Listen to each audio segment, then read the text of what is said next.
গাজীপুরের শ্রীপুর পৌরসভার লোহাগাছ পশ্চিম পাড়া এলাকার আমির আলী ১১০ বছর বয়স তার বসত ঘরের পাশেই নিজের কবর খুঁড়ে রেখেছেন। কমপক্ষে ৭ বছর যাবৎ খুঁড়ে রাখা ওই কবরের পাশেই বসে থেকে দিনের অধিকাংশ সময় কাটান। প্রয়োজন হলে পরিষ্কার পরিচ্ছন্নতারও কাজ করেন। ওই কবরের উপরে দুচালা টিনের ছাউনি দিয়ে রেখেছেন।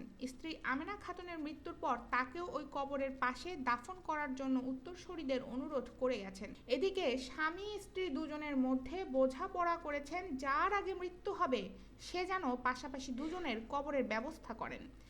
মৃত্যুর আগে কবর খুঁড়ে রাখার এমন ঘটনায় এলাকায় চাঞ্চল্যের সৃষ্টি হয়েছে। আশেপাশের লোকজন ছাড়াও বিভিন্ন এলাকা থেকে খবর পেয়ে লোকজন খুঁড়ে রাখা কবর দেখতে আসছেন। আমির আলী আধ্যাত্মিক জগতের একটি তরিকা অনুসরণ করেন, কিন্তু ওই তরিকায় তাকে মৃত্যুর আগে নিজের কবর খুঁড়ে রাখার কোনোই বিধান নেই। আমির আলী বলেন, তার বয়স ১১০ বছর। তার মনে চেয়েছে নিজের কবর নিজে খুঁড়ে রাখার জন্য। সেই ভাবনা থেকেই গত বছর ৭ আগে তিনি নিজেই দিনের পর দিন কবরটি খুঁড়ে কবরের ভিতরে ইটের গাঁথনি দিয়ে দেয়াল পাকা করেছেন। তার মৃত্যুর পর তার কবর খোঁড়ার জন্য যেন কাউকেই পরিশ্রম করতে না হয়, সেই ভাবনা থেকেই তিনি এই কাজটি করেছেন। কারোরই প্ররোচনা বা কারোর পরামর্শ তিনি নেননি বলেও জানান। তিনি বলেন, একটি মাত্র পুত্র সন্তান রয়েছে তাদের, সেও স্ত্রী সন্তান নিয়ে সংসার করছে। তার প্রতি তার কোনোই ক্ষোভ নেই। বয়সের ভারে আমির আলী রুটি রুজি করতে পারেন না। ঘরে যা থাকে বা কেউ কিছু দিয়ে গেলে তা দিয়েই যা রান্না হয় স্ত্রীকে নিয়ে সেসব খেয়েই তাদের দিন চলে যায়। খাবার জোগাড় না থাকলে না খেয়েই চলে যায় কয়েকদিন। বাড়ি ছেড়ে বাইরে গিয়ে কারোর কাছে হাত পাততে যান না।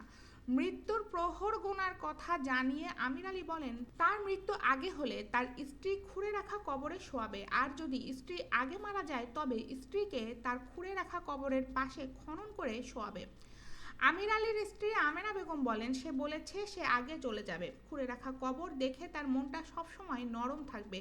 কবর খননে কাউকে কোনো পরিশ্রম করতে না দেওয়ার জন্যই নিজের কবর নিজে খনন করেছে।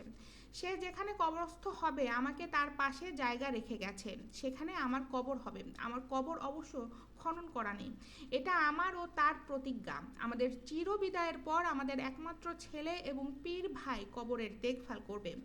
আমার স্বামী আগে মারা গেলে তাকে তার কবরেই দাফন করব, আর আমি আগে মারা গেলে সে আমাকে তার খনন করা কবরের পাশেই কবর খনন করে সেখানে শায়িত করবে। স্থানীয় শিক্ষার্থী মাশরাফি সরকার বলেন, গত ৫-৭ বছর যাবৎ দেখছি কবর খুঁড়ে রেখেছে। তিনি কবরের পাশেই বসে থাকেন, নামাজ পড়েন। ওনার স্ত্রীও সবসময় ওনার পাশেই থাকেন। প্রতিবেশী ইসমাইল হোসেন বলেন, আমির আলী নিজের কবর নিজেই অগ্রিম খুঁড়ে রেখেছে। এলাকার সকলের সাথে আমি নিজেও গিয়ে দেখে এসেছি। মৃত্যুর আগে কবর খুঁড়ে রেখেছে। তার মৃত্যু এখানে হবে কিনা আল্লাহ ছাড়া কে জানে। তার বিষয়ে সে যেমন বুঝেছে তেমনই বাড়ির সামনে কবর খুঁড়ে রেখেছে। স্থানীয় বাসিন্দা যুবক শাহিদ মিয়া বলেন, কবর খুঁড়ে রাখাই শেষ নয়, কাফনের কাপড়ও সে এনে রেখেছে। এলাকার মানুষ সবাই জানে। এমনিতে মানুষ তার অগ্রিম খুঁড়ে রাখা কবর দেখতে যায়। বিভিন্ন এলাকা থেকে মানুষ আসে তার কবর দেখতে। তার বাড়িতে কয়দিন পর পর মাহফিল হচ্ছে। তারা ঢাকার দোহার এলাকার কাটাখালীর মুরিদান।